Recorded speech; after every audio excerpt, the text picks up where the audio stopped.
Welcome to Chief AJ's Mystic America.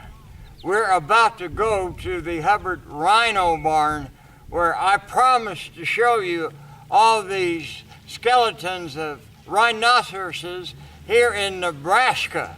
When I tell people about rhinos being in Nebraska, they look at me kind of like that, but come with me now and we're going to see what some call a volcanic phenomena, but it's just part of Chief AJ's Mystic America. Well, this is a cast of one of the barrel-bodied rhinos, and all the bones are labeled there, so you can tell what the bones are when you take a look at the real skeletons that are out in the fossil bed. But that's a cast, so that's a life-size replica of the barrel-bodied rhinos.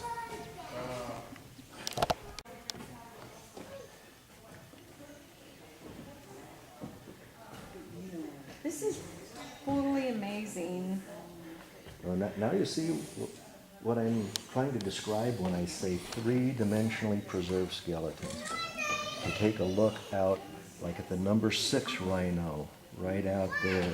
You can see the full shape of the skeleton. Have a really good idea what these animals look like, since the full skeleton is there.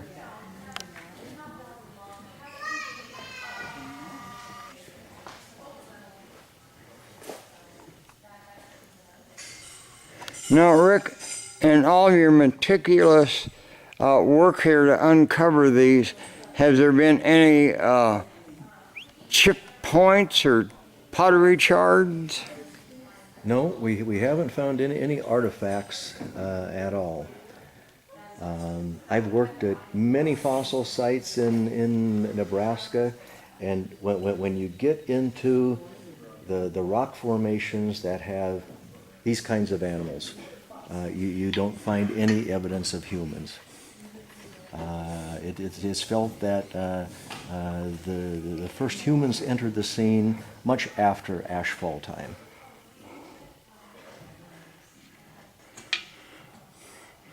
Rick, of course, being interested in archery, when I saw these, I dreamed of being back there in the past and having all these animals in front of me.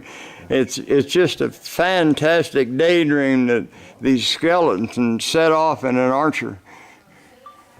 And really, toward the end of the Ice Age, there's very good evidence that the indigenous people that were here in North America, they were actively hunting the mammoths, the mastodons, probably even the horses and camels with stone points. Oh. All right, right down in front of us is a very complete skeleton of an adult female rhino. It's the skeleton with the number 3 on it.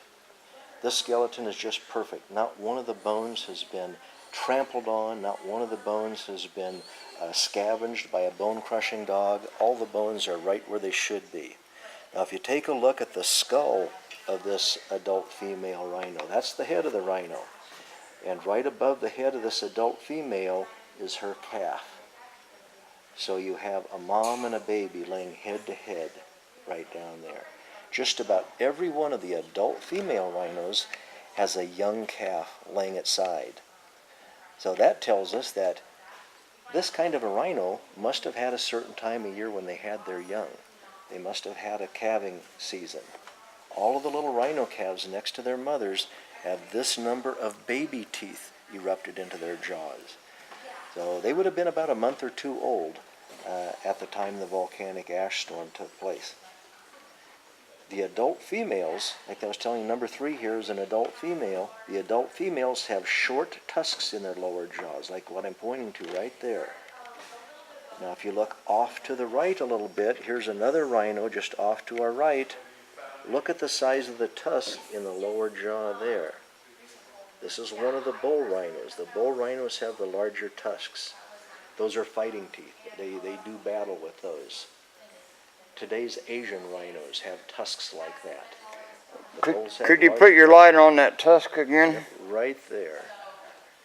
That's the tusk in the lower jaw. It has a And that identifies it as a male, as a bull rhino. he'd be an alpha male. Probably so. It has a pretty good size tusk there.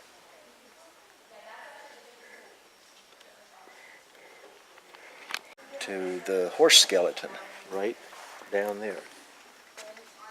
Okay, the skeleton with a 1 on it, right here. That's one of the adult rhinos. This is, take a barrel-bodied rhino, long curved ribs, short legs.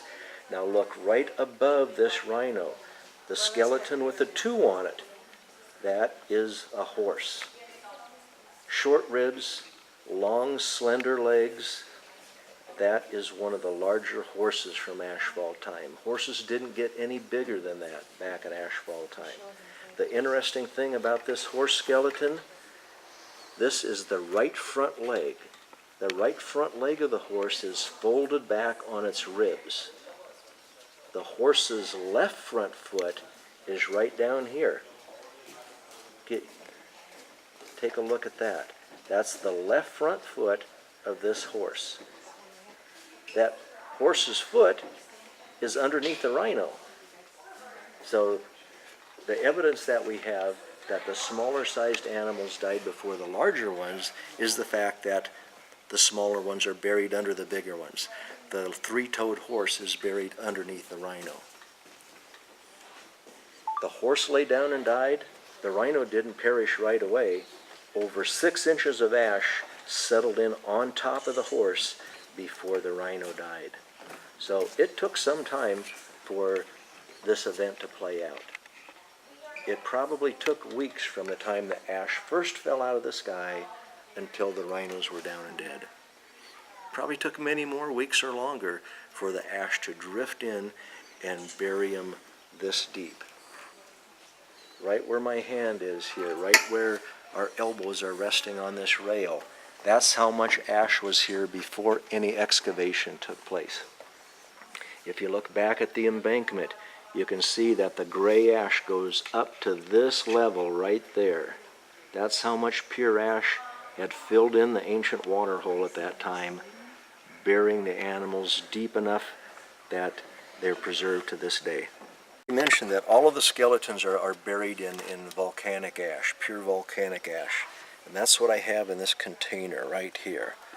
Put it on your finger. Feels like a really soft powder, doesn't it? But gritty. Little bit gritty, true. Now, since the sun isn't shining today, look what happens when you put it under a bright light. Try it on, there you go. Yeah. Every little particle is going to sparkle. Every little particle is a tiny piece of glass, broken glass bubbles, tiny thin wall glass bubbles that are shattered by the pressure of the volcanic eruption. This ash, I'll try that again.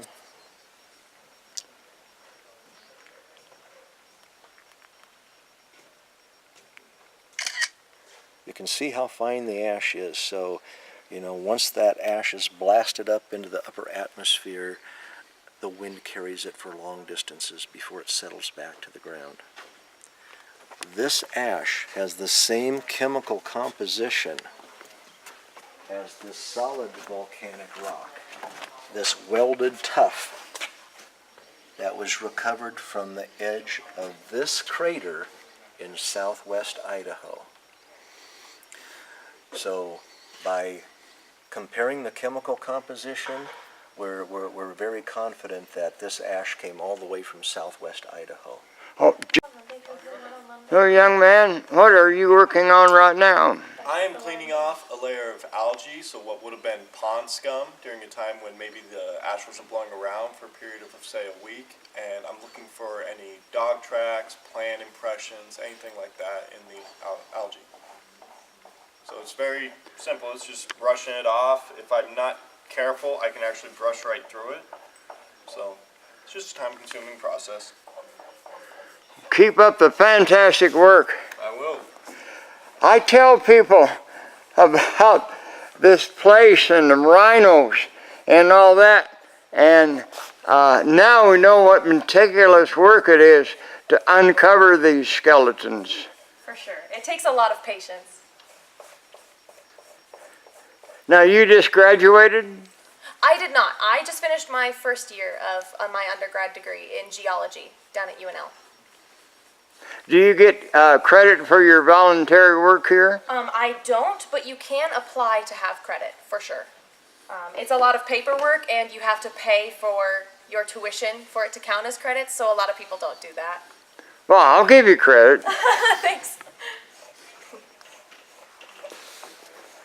What are you working on, young man? Yeah, so what I'm doing is just carefully brushing away all the ash, trying to find basically bone, or like Colton said, there's these algal mats, which is the fossilized pond scum, and trying to see if there's any trackways, ripples, basically seeing if there's anything under here. So far it's just a lot of ash, but I'm still too high up to be finding bone, so just slowly working down. Are you a full-fledged paleontologist now? Not yet. So I just graduated from St. Norbert College in pretty close to Green Bay, Wisconsin, in De Pere, Wisconsin. So only have my bachelor's in science. Well, I'm pulling for you. Thank you. Okay. Hello. How are you doing today?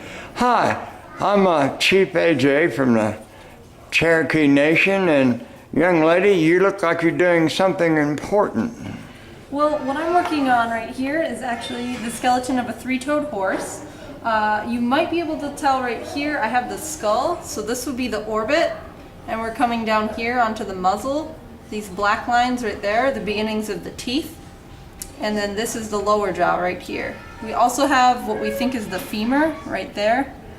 This would have been the head where it attached to the body, and this would have been the trochanter where muscle attachment is.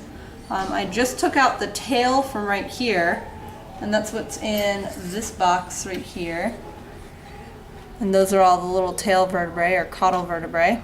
And then we have some kind of other front leg right here, and then the rest of the front leg over here. So this would be the shoulder blade and going down. And this is a small three-toed horse, as I said previously, and it is a young animal. The bones are not yet fused, and so you'll see right here, this would be a long bone, and this is the end of it, and there's a line in between, and so that's like the growth plate or the epiphyses, where it would still be growing and fusing together as an adult. And so, yep, that's what I'm doing, is slowly just uncovering. Are you a paleontology student? I am. I just finished my undergrad at Ithaca College in New York in biology, and so now I am working here as an intern and then taking a year off before I then go on to a PhD program in paleontology. Oh, congratulations. Thank you. One question about how much would this three-toed horse weigh? This small one I would guess would be probably under 50 pounds just because it's so young. An adult, maybe a couple hundred, but I'm not positive. The adults are probably only about this tall at the shoulder, and so they're not super tall. Oh, thank you for all the information. Yeah, no problem. Thanks for visiting. Are you going to be able to catch that? Yeah. Then? Okay.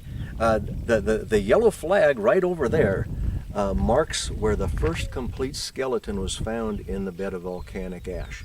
Notice that it's right at the edge of a very steep hill. That's a gully that is eroding back into the hillside. Back in 1971, a paleontologist was scouting for fossils on this pasture, and he walked up that gully and noticed the jawbone of a baby rhino. When he dug back, it was more than just a rhino jaw. The skull, the ribs, the legs, everything was there. It was a complete skeleton. That in its find is very remarkable. When he dug around that little rhino calf so that he could wrap that skeleton in a plaster jacket, he found the foot of another rhino right next to it. Sudden realization that there were more skeletons buried on the hillside. That led to a major dig that took place in the late 1970s.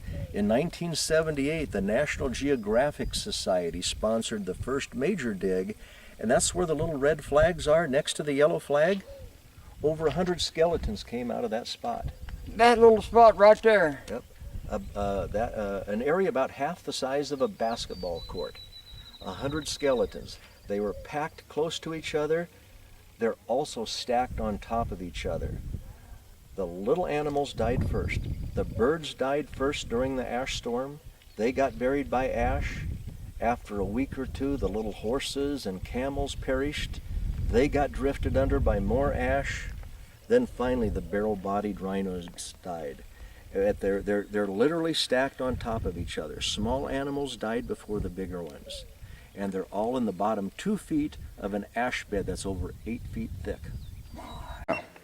Okay, this is the skull and the lower jaw of a good-sized 3-toed horse. Right there. Look close. This is the skull. You can see the edge of the cheek teeth right there. Yes. This is the eye socket. Then this is the lower jaw. Look right down here. Here's one front leg. Here's the other front leg. Just coming to light after having been buried in volcanic ash for almost 12 million years. That is mystic. Yes.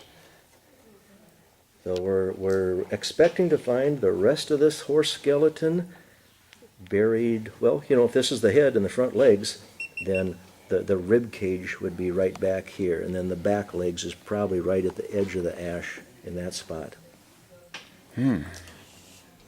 Right over here are a few bones.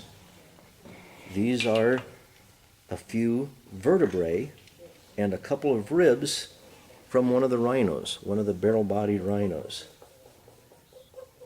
After these animals died, there were bone-crushing dogs that came in and scavenged the carcasses, chewed on the meat, chewed on the bones. They were adapted to chewing through bone, much like hyenas are today. Take a look at the end of these 2 ribs right here. Those ribs are chewed off right up to the edge of the backbone. So bone-crushing dogs would have derived a lot of nutrition from eating the marrow out of the bone, just like hyenas do today. Where's the rest of this rhino? Well, we hope it's still buried down here somewhere. They'll have to dig a little bit deeper to find the rest of that rhino. These are animals and great fossils that school children just don't hear about now. No. What school kids usually get to hear about are dinosaurs, or programs on television about dinosaurs.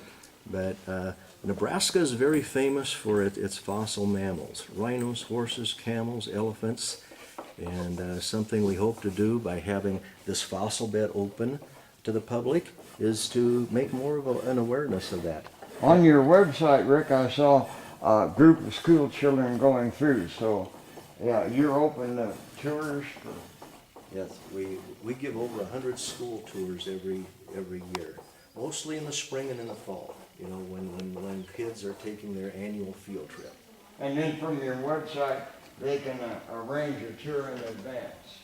They need to make an arrangement in advance if they want us to give them a guided tour. I want every teacher hearing this to arrange a tour with you, Rick Otto. Well, if they have the time to drive out and do that's going to be great. But it's also very possible sometime in the next year that they will be able to take a virtual field trip of the Ashfall fossil bed, be able to watch a field trip and interact with the paleontologist here right through their computer in school. That's great. That's great. Chief AJ's Mystic America is brought to you by ChiefAJ.com and Elite Sling Bows. Next adventure, natural ice in the desert of New Mexico.